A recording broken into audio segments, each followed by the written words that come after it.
Every time you feel like you cannot go on, you feel so lost and that you're so alone.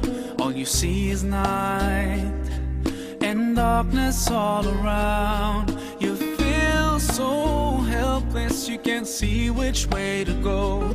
Don't despair and never lose hope, 'cause Allah is always by your side. Insha'Allah, Insha'Allah, Insha'Allah, you'll find your way. Insha'Allah, Insha'Allah, Insha'Allah, you'll find your way. Every time you commit one more mistake, you feel you. Assalamu alaikum, dear viewers of IBN TV, and welcome to a brand new episode of Uturn. The youth is a time in a person's life where we are trying to figure out who we are, and there's an urge to figure out different things in our lives. Naturally, we are drawn to different characteristics of other people. However, we as the youth, especially in this day and age, come across different kinds of people with varying qualities. So, who should we look up to? Who should we follow? Whose characteristics should we follow? And why is a role model even important? In today's show, we hope to discuss all these things and more. And now I'd like to take this opportunity to welcome today's guests. If you could all introduce yourselves, starting with Sister Zamina. Okay, I'm Zamina Kasam, and I'm currently studying in India. I'm entering my second year of medical imaging technology.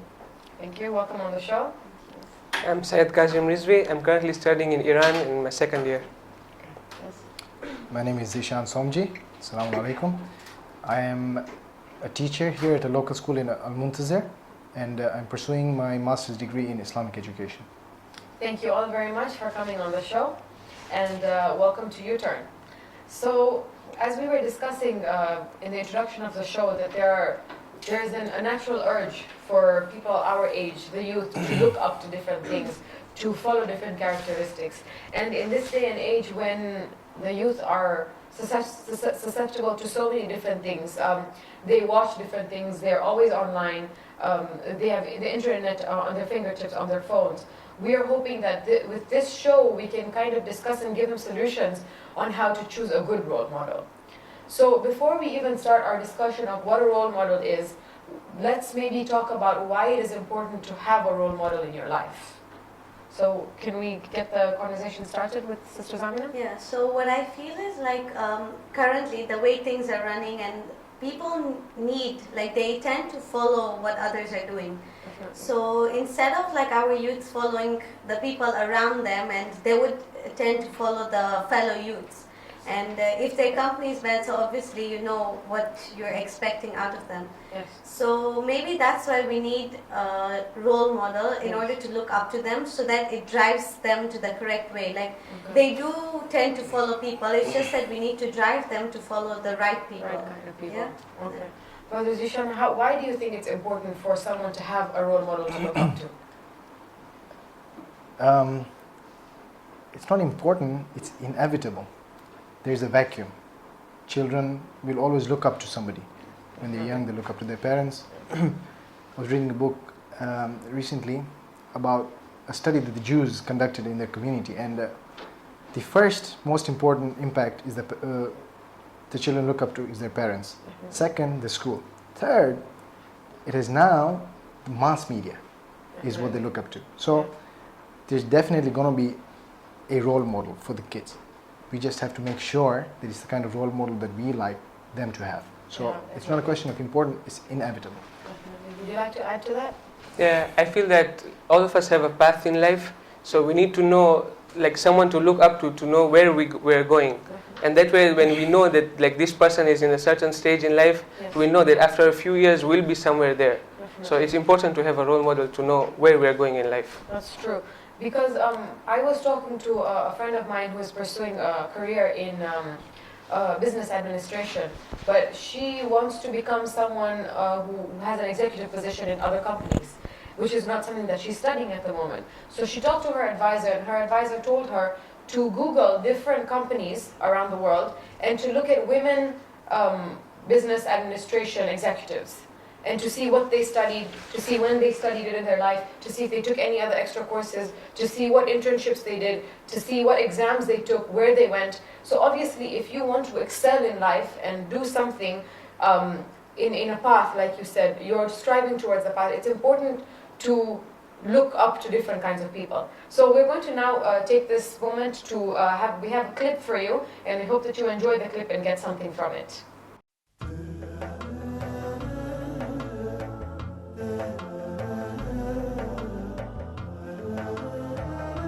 Guys, the science of effectiveness is crystal clear. You want to get good at anything? Repetition, repetition. And another tool to this that makes the repetition even easier and more effective, find a coach.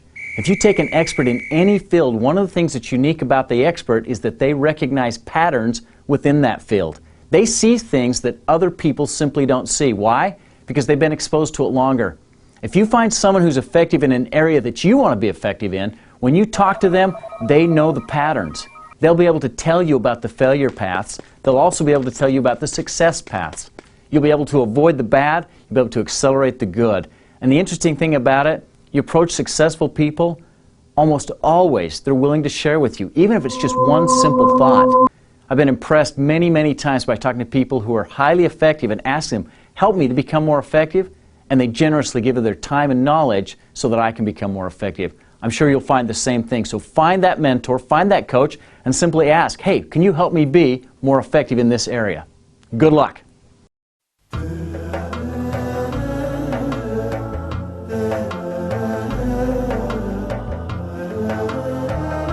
So that was a short clip that obviously talked about how important it is to have a coach if you want to excel and do something in life. So does anyone have any comments? Yeah, like we need a coach because we need to learn from mistakes, but not necessarily our own. Definitely. So when the coach, he's been there, he's done what he has done what you are doing now. So he knows what mistakes he made or what right decisions he took, Yes. and he can advise you on that. Definitely. So you have an easier time reaching the goal that you want to reach. That's true.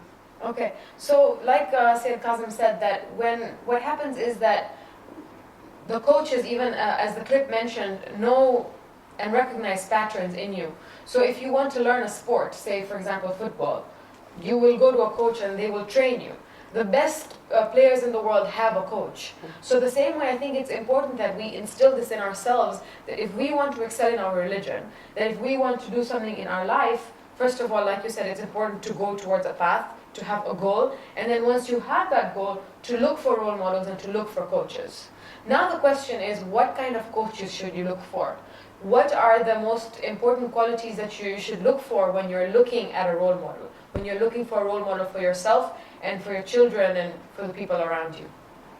Okay, regarding that, is one point I must make is that I don't think it's important to have just one role model. Yes. Like we can have many role models and just pick the qualities that you feel are right for you. Like, Definitely. yeah, so you can pick qualities from different role models Yes. and not necessarily have one to look up to. And yeah, so in looking at the role models, you will see like different qualities in different people, but it depends on you which ones you choose and which ones you feel are practical for you to implement.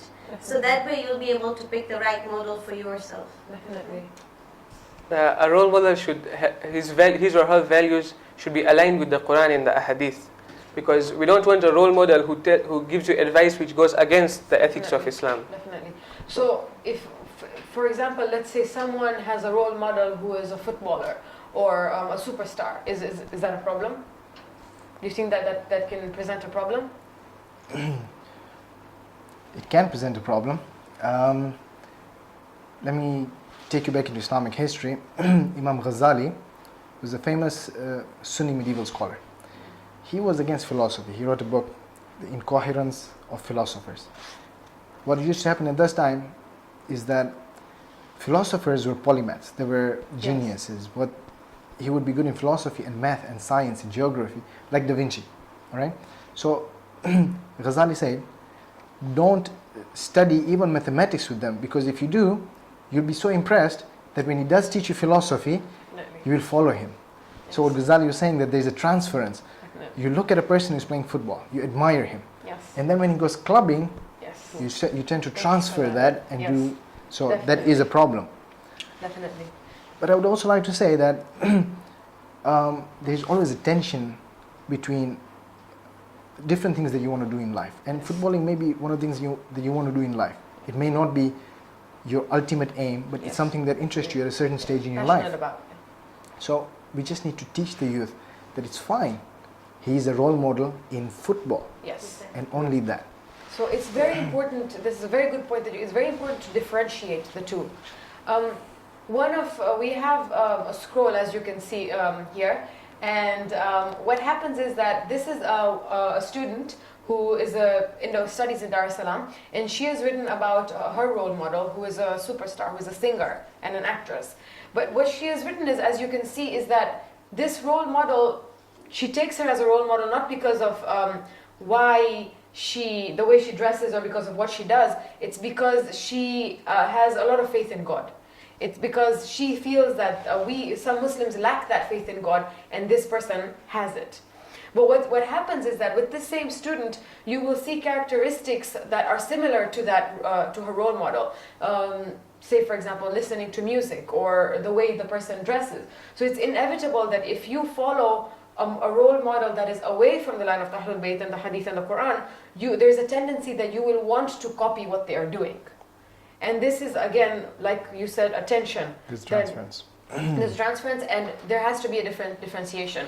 So, for example, say there's someone who is not a Muslim or who is not of your faith, but who has good qualities. It's good to adapt those qualities, but make sure you know what your goal is in life and that you strive towards that. I think it works just like how we're told in Islam how to pick our friends and all. Yes, Like you'll have a friend circle, but it's not necessarily that you're with them all the time. definitely. When they do things that are against your principles or Yes. against what Islam says, then Yeah. at that time you drift away and stuff. So I think that's exactly how it is for a role model. It's like you can follow them as provided that they're within the boundaries of Islam, and then those things in their life, those qualities which are against our religion, I don't think you don't support those. You don't support those, definitely.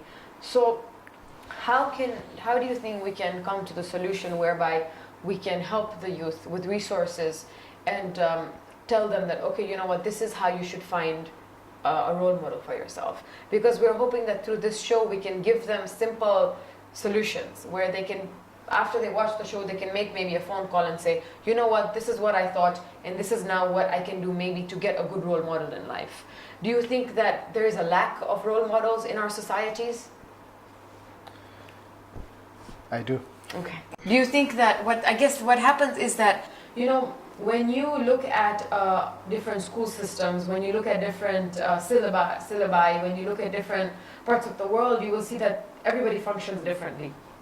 And one thing that is very important, for example, in a school system, is to have a mentor program. Yes. Or to have counselors who can speak to students. So whenever a student is going through a hard time, that they can go back to that person and tell them, you know what, this is what's going on. That person can tell them, you know what, this is what you need to do. For example, like my friend, she was confused about her career. She did not know what to do. Her advisor did not know what to do, but her advisor told her that, you know what, why don't you look at these people and see what they have done so you can do that in your life. You can take those courses. So I think that's one thing that maybe we can instill in our societies, in our schools, in our communities, so that we can tell our youth, okay, you know what, now we're going to start a big sister, big brother program. We choose a few brothers and sisters in our, the older brother, the older youth, the older sister, as a role model and helper to the younger one. Do you think that's a starting point that can... Absolutely. I think a mentorship program would be excellent, something that's very much needed in the community. Yeah. I would like also to add that the easiest role models Yes, can be the parents. definitely. And seeing that we do have such a lack of role models, and there's such danger of them following the wrong role models, Yes. I think the parents should try and break that barrier and become role models for their children, which is the easiest Okay, solution, I feel. definitely. And I'd just like to add to that, we don't need to say that the parents are not doing anything. I think it's just that, maybe enough is not being done, because, some people just rely on the outside world, the Yes. media, to take over their responsibilities and stuff. But I think Yes. now it's time, the parents themselves set their first example, like do more than even, Definitely. what they have been doing. Alhamdulillah. And another thing I feel is there's lack of marifat amongst the youths and all. Like, today if we take a survey, if we go around and ask how many people have read these books, like, Nahjul Balaga and Sayfa Sajadia, you will get such a low percentage compared to, if you ask about famous novels and all that, yeah? That's true. So I think we need to instill in that, like, we have to first of all bring in awareness to our youths and all. And that way, once we catch them, like, once they improve their own faith, they themselves will be able to differentiate between, the right and the wrong role models and all. Definitely. yeah. So I think you have brought up 2 points. One of that is parenting. Obviously, we have all come to the conclusion that parenting is extremely important. But for the parents who are watching right now, who have youth in their homes, who have children in their homes, what are some of like the tidbits of solutions that we can give them? So I think one of them would be, for example, when you are spending time with your children and you're on the dining table, what do you talk about? What do you discuss? Are you discussing people? Are you discussing events? Are you discussing your religion? I think children are a mirror of their parents. The way they talk, the way they dress, whatever their parents do, obviously they are doing it. And sometimes we will see that maybe parents are good role models, but sometimes children go astray. I guess there's maybe a need of talking to them in a different way. Maybe strictness is an issue. Maybe the attitude towards their children is an issue. Would you like to add to that? I would. Khalil Gibran puts it in a beautiful way. He's a Lebanese poet. He says, he describes the next generation as living arrows that you shoot. He says that you cannot go where they're going. So in the same way, parents should not expect their children to conform to the way they are. Yes, They're in a different place with different problems. yes. Yes, there's respect due to the parents from the children, but there's also understanding due from the parents to the children. They need to open their minds. Let me give an example. I teach in school, and when I see at mosque, somebody who comes in wearing a jeans and a t-shirt, he comes in, he prays salah, and then the elders will give him such a hard time for wearing jeans and a t-shirt. Why? It's not haram. What's the problem? But there's a cultural sense, and the elders, they have a valid point of view. They feel that there's ihtiram, there's respect due to the mosque. Yes. But the children are in a different place. They think differently. So if he's coming in a jeans and a t-shirt and he's coming to pray, don't give him a hard time. He's in a different place, and as long as he's following the Sharia, encourage it. Definitely. I think like there's a vast change in time and environment from from our elders to now.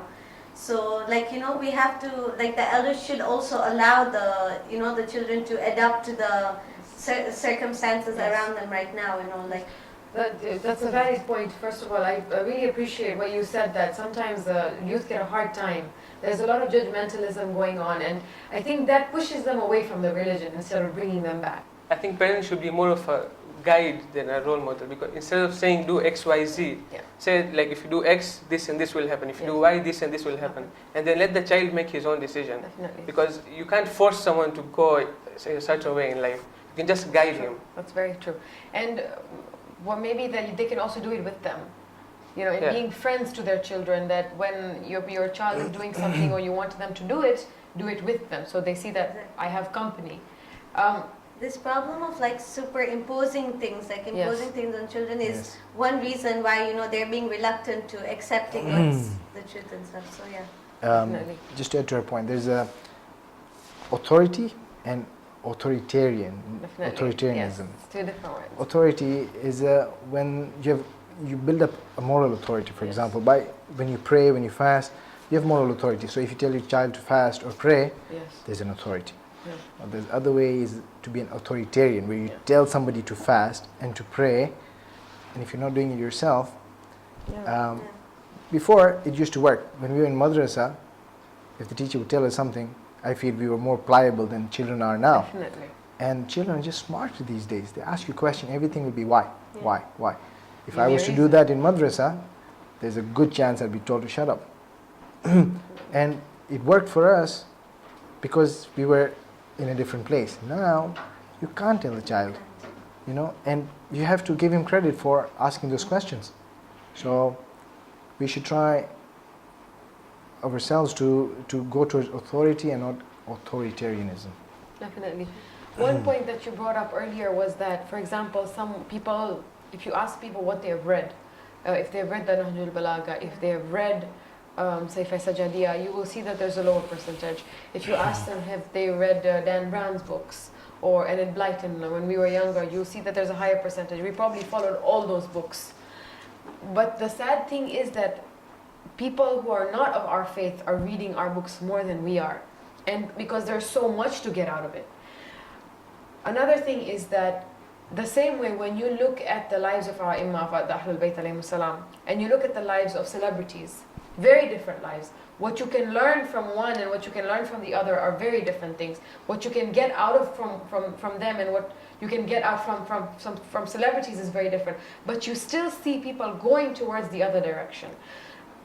Don't you think there's a flaw in the system? Because there is always, youth always want cool things. Yes. When I study in the States and someone came up to me and we were just discussing about Bibi Khadija and we were discussing about Imam Ali and we were discussing the whole, the Prophet's message when he first came and he was preaching people about Islam. And she just said, don't you think Imam Ali is so cool? At first I was like, yeah. And then I was like, yeah, he is. Because I think there's a need to teach children in their language. They want cool things, and the leaders that we have, the role models we have, are very cool. It's just a different word. We call them respectful, amazing, out of this world, and they prefer the word cool. So, like you said, let's not shut them down, but maybe use different languages. Is there anything you would like to add? Yeah, I think now it's time for the parents to become cool. Definitely. Instead of trying to force them not to be uncool. Yes. Well, yes, youth, they like cool things, but for example, if you look at academics, Yeah. it's not very much a lot of fun, Sure. but they do it because the parents give it a priority. They Yes. feel that academics is important, so they stress on academics. And Justin Bieber aside and Madonna aside, they make time for academics. True. But it's because the parents are giving priority to academics. If they were to give the same priority to religion, I think we would also see a shift towards Sayfa Sajadiya and Nahjul Balagha. Definitely. But also, maybe what we can do is we can suggest that when you are teaching children about the lives of the Imam, for example, give it a different approach. Yes? For example, when we go to schools and when we are studying the lives of our Imam, we're given a book and we're given, okay, you know, this is what you need to learn. Bedtime stories could be something, because children love bedtime stories. They do. If you teach them at a young age stories from the Quran, like small stories from the Quran, small stories about the Imams, when they grow up, they remember those things. We all still remember Humpty Dumpty. We remember what happened to Cinderella and Rapunzel. I'm sure if what happens is that we've also discussed this in a lot of shows. We tend to separate our religious life and our daily life. So we think our daily life is, okay, TV, computer, work, education, and career. And then we think this is our religion life, it's separate. Yeah. But we forget that it's connected and that we need to make our religion a part of our daily life to lead a better life with better goals, like you said. Would you like to add something? I think the parents leave the spiritual side to the madrasa and then expect the madrasa to do it for them. But like you said, the child is a mirror of the parents. You Yes. can't expect your child to recite the Quran if you don't even have a Quran at your place. It's true. So Definitely. you need to spend time with your child Yes. and like emphasize on the Yes. importance of the Quran or the Nahjul Balagha Yes. and things like that. Definitely. Since we are talking about the best examples that we have in the world, the 14 Masumin, can we add something about them? How are they the best role models for us? And what can we take out from their lives for ourselves? Allah says in the Holy Quran, chapter 33, verse 21, "Indeed, there is for you in the Messenger of God an excellent pattern of conduct for him who places his hope in God and the latter day and remembers God much." Okay.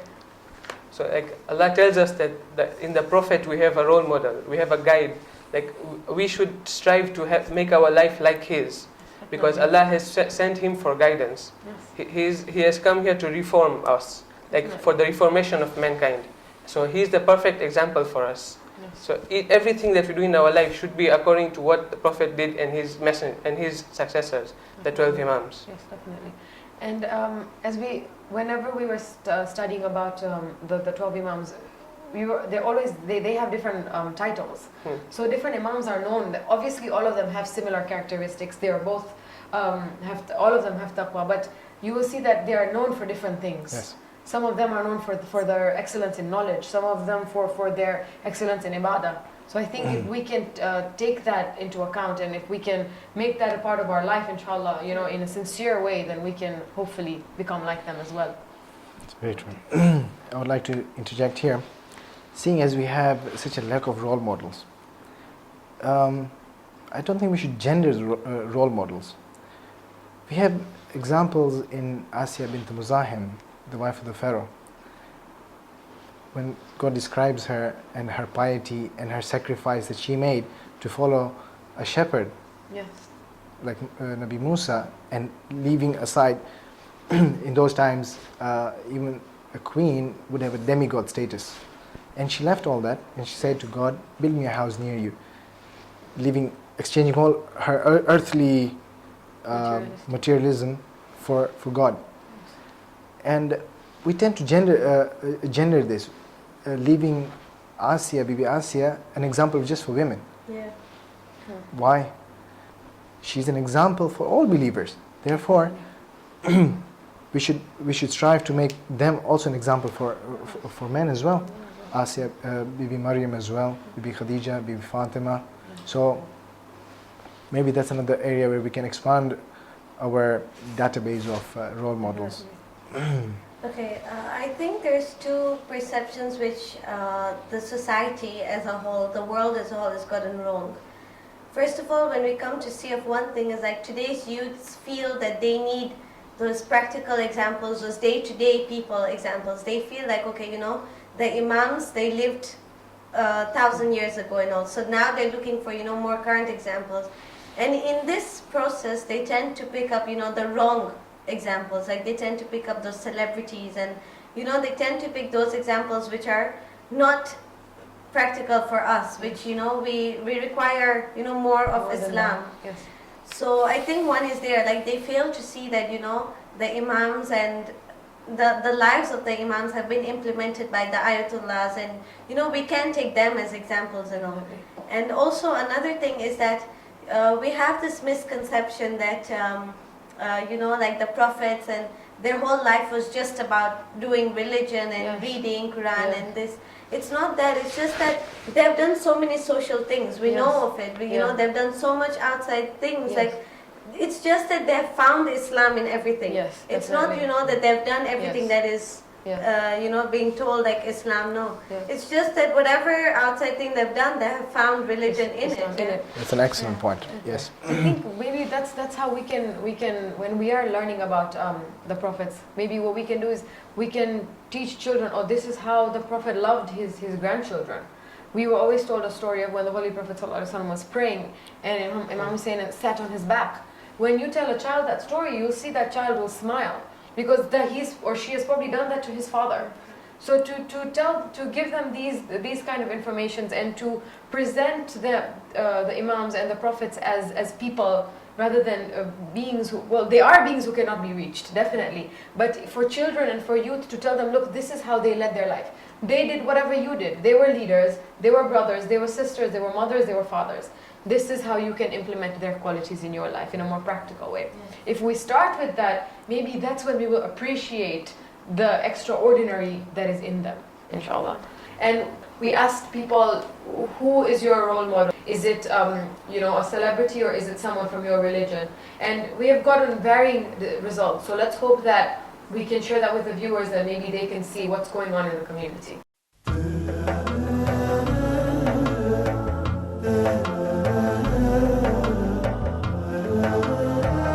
Assalamu alaikum. I'm Muhammad Abbas Manekia, and we're back on the streets for episode number 2, Role Models. We're outside 10 to 10 supermarket, and I'm going to interview our first brother here. Eti, mtu gani kwenye maisha yako unamchukua kama mfano? Mimi atakuwa ni mzazi wangu. kwani amenielimisha kuishi na watu aina mbalimbali.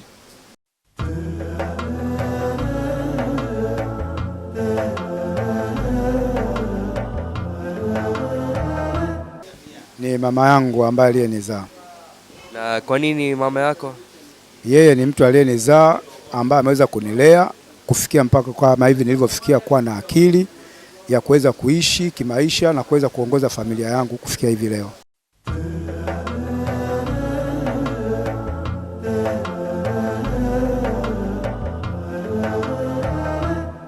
Mtu ambaye ni mfano kwangu na ambaye ndiye ninayemfuata mpaka sasa hivi ni babu yangu baba yangu mzazi, mzee Ali Ramadhani Lumaliza. Yeye ndio ambaye ninayemfuata mambo yake. Na kwa nini yeye mfano kwako? Yeye ni mfano kwangu kwa sababu kwanza alikuwa ni mtu ambaye anapenda dini, ni mpole, mnyenyekevu na ambaye anapenda kazi.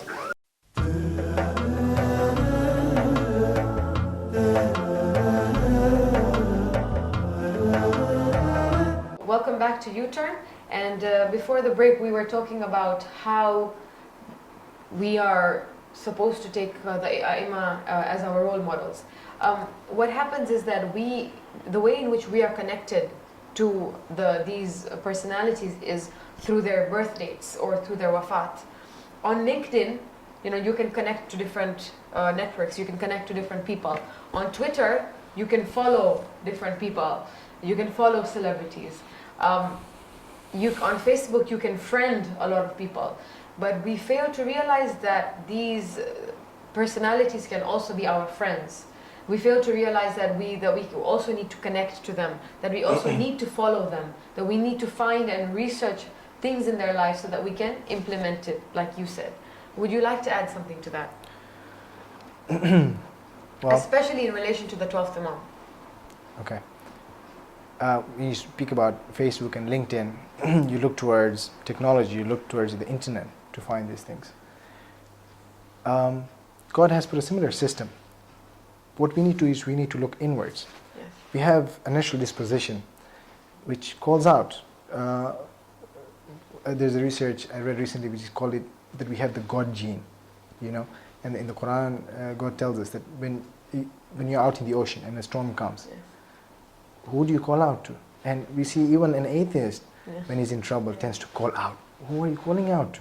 Okay, so God puts His representative on earth to guide us, and we are always in need of this guidance. So our fitra is always seeking a perfect pole, a kutub, to guide us. And in our time, it's the 12th Imam, peace be upon him, who is our guide.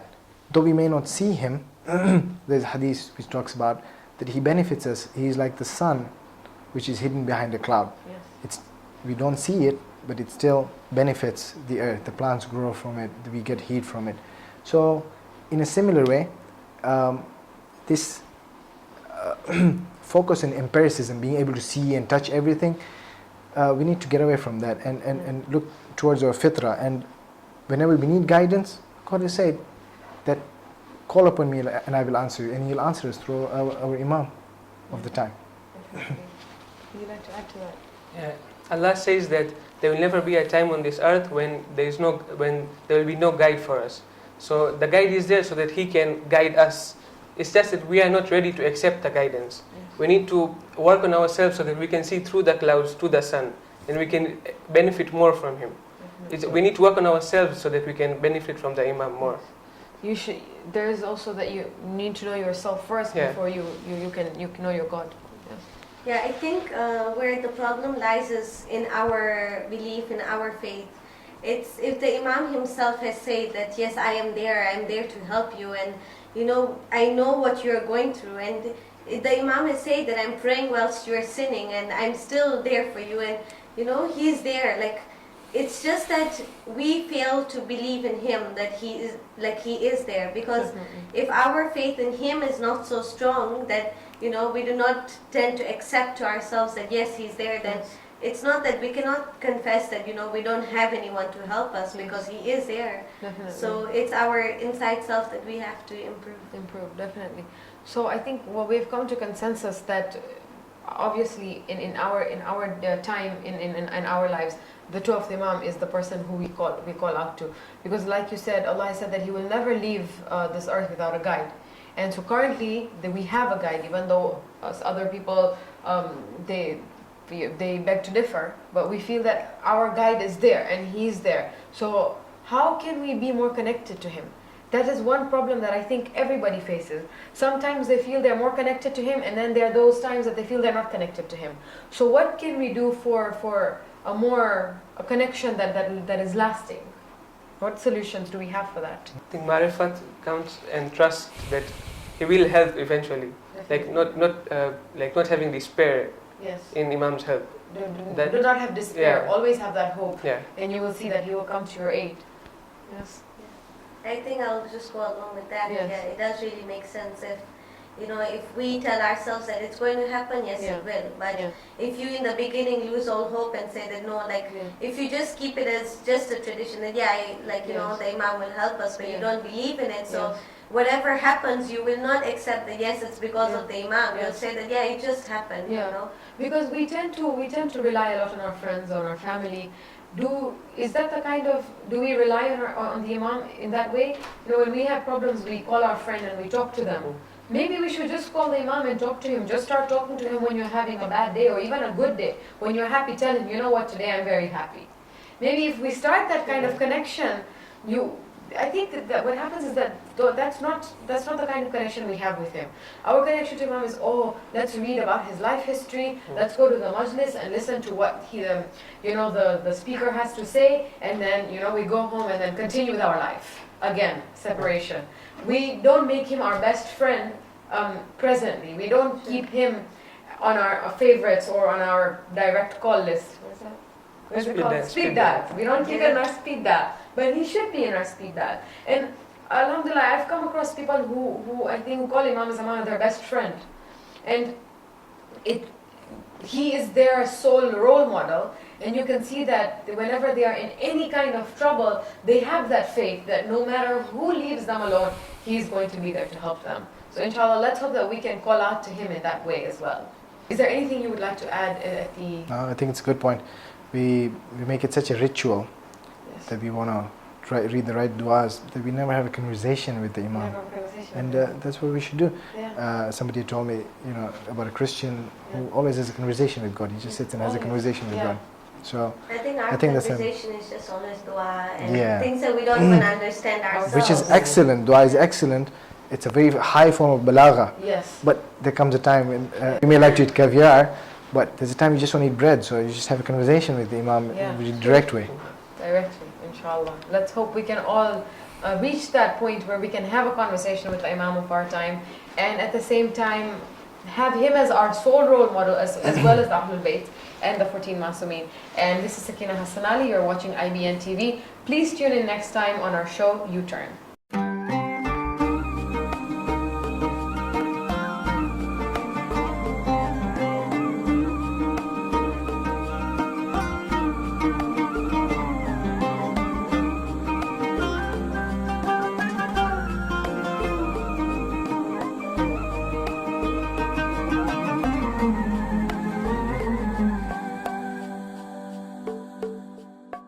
Every time you feel like you cannot go on, you feel so lost and that you're so alone. All you see is night and darkness all around. You feel so helpless, you can't see which way to go.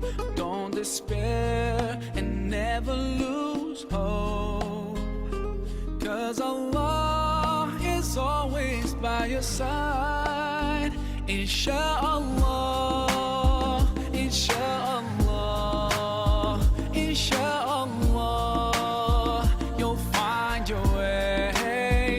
Insha'Allah, Insha'Allah, Insha'Allah, you'll find your way. Every time you commit one more mistake, you feel you can't